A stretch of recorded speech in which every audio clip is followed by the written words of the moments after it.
Alors que le pays avait déployé plusieurs centaines de soldats en République démocratique du Congo dans le cadre de la lutte contre les rebelles ADF, l'Ouganda annonce le déploiement de 1000 hommes en RDC pour lutter contre le M23.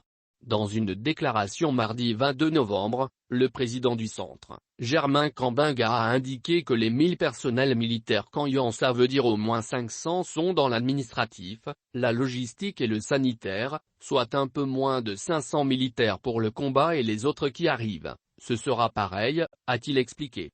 Ceci saute aux yeux que la force régionale ne participera au combat.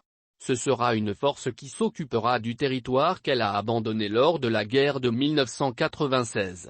Face à cette évidence, l'ex-ministre de l'Industrie appelle la RDC à être conséquente de tous les dégâts qui pourraient surgir sur terrain. En plus de dénoncer une présence de trop des forces armées sur le territoire congolais, Germain Kambenga dénonce le piège dans lequel l'EAC fait pousser la RDC.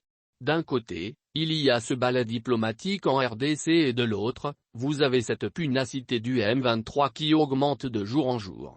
Le fight en talc qui nous est imposé ressemble à un jeu d'endormissement, a-t-il souligné en insistant sur la nécessité de ne compter que sur les FARDC pour défendre la patrie. En juin dernier, les dirigeants de l'AC ont décidé d'envoyer un contingent de maintien de la paix dans l'est de la RDC pour y stabiliser la situation et mettre fin aux hostilités. Le gouvernement de la RDC a accepté à condition qu'aucune troupe rwandaise ne soit intégrée à la force.